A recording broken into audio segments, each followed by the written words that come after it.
નમસ્કાર, આપ જોઈ રહ્યા છો સંદેશ ન્યૂઝ. હું છું પ્રીતિ.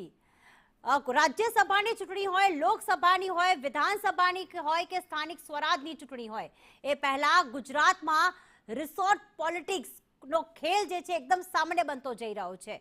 ત્યારે આ વખતે જ્યારે સ્થાનિક સ્વરાજની ચૂંટણી 26 તારીખે યોજાવાની છે, પરંતુ એ પહેલા રિસોર્ટ પોલિટિક્સનો ખેલ સામે આવ્યો છે, જેમાં મોરબીમાં કોંગ્રેસના ઉમેદવારોને અજ્ઞાત સ્થળે ખસેડવાના મામલે રાજકીય હલચલ તેજ બની છે.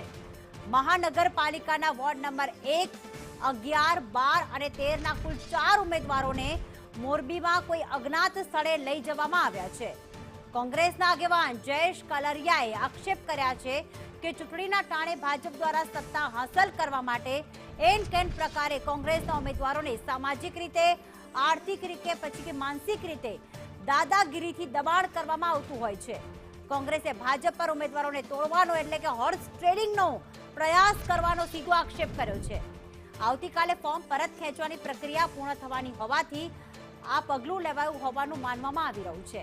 ઉપરાંત માળિયા તાલુકા પંચાયત બેઠકના 3 ઉમેદવારોને પણ અજ્ઞાત સ્થળે ખસેડવામાં આવ્યા હોવાનું સામે આવી રહ્યું છે. 4 મહાનગરપાલિકાના ઉમેદવારોને અમારે અજ્ઞાત સ્થળે મોકલવા પડ્યા છે, જેને છેલ્લા 2 દિવસથી આ ખૂબ ટોર્ચરિંગ કરવામાં આવી રહ્યું હતું. ત્યારે આજે ભાજપ સત્તાના મોહમાં પ્રજાને પોતાનો મતનો અધિકાર છીનવી અને પોતાની તાકાતથી પ્રજા પાસે મત માંગવા ન જવા પડે અને તાકાતથી, પૈસાથી, સત્તાથી સીધી સત્તા હાંસલ કરી લેવી છે.